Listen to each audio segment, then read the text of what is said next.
Ganito yung paggawa ko ng itlog na maalat. Pag na-perfect nyo to, sinisiguro ko sa inyo hindi na kayo bibili sa labas. Hindi ko pa nasubukan yung rock salt. Usually, ang ginagamit ko is iodized salt. Depende sa dami ng itlog kung gaano kaalat at gaano kamantika ang gusto mo. Dito muna tayo sa pinaka-basic na ginagawa ko. Sa 30 eggs, ang ginamit ko is 750 grams. Hindi ito maalat na maalat, pero kung gusto mo ng maalat talaga, pwede mo siyang gamitan ng 1 kilos of iodized salt. Huwag ka nang sosobra sa 1 kilo dahil baka hindi mo na At habang tinutunaw ko ang asin ay nilagyan ko na ito ng dahon ng laurel. Tatlo lang yung inilagay kong dahon ng laurel, pero sa ibang ginagawa ko nilalagyan ko siya kahit 10 pieces or 20 pieces.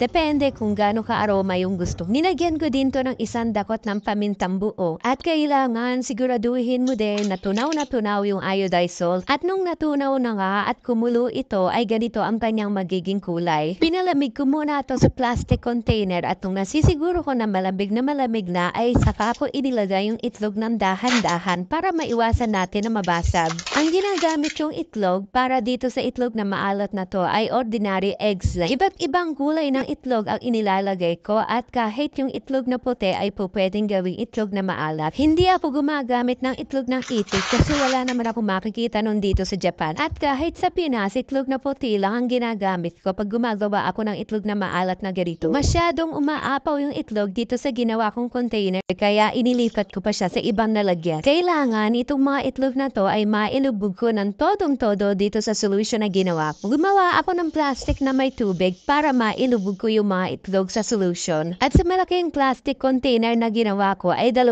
plastic ang nilagyan ko ng tubig para masigurado ko na lulubog lahat yung itlog. At nung nasiguro ko na nakalubog na lahat yung itlog at walang aapaw na kahit isang piraso sa kanya, ay tinakpan ko na ito at inilagay ko na sa isang madilim na lugar. Kailangan sa malamig na temperature ninyo patutulugin kong itlog na to kasi para hindi siya masira. At heto na nga mga mi, pagkatapos ng ilang linggo kong pagtatago sa itlog na to ay pwede ko na siyang lutuin. Lilinisin ko tong itlog ng dahan-dahan, aalisin ko sa maalat na tubig at iluluto ko siya sa malinis na tubig. Kailangan dahan-dahan yung pagkilos ninyo para hindi magkabasagan tong mga. At dito nga sa kasirola ng paglalagaan ko ay pinatuan ko to ng ilang pirasong paper towel. Pwede kayong gumamit ng malinis na nang sa ganon kapag ka ito ay kumulo ay maiwasang sumabog yung mga itlog o magkabasag-basa. At uulitin ko dahan-dahan lang para maiwasan din talaga na magkaroon ng lamat tong mga itlog. At lalagyan ko na nga ito ng malinis na tubig at kailangan nakalubog din tong mga itlog na to at kailangan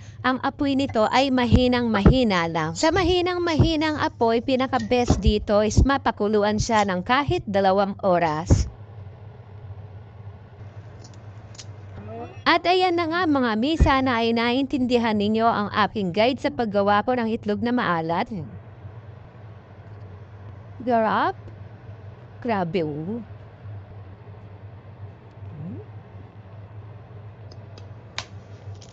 Ay, wow! Grabe naman.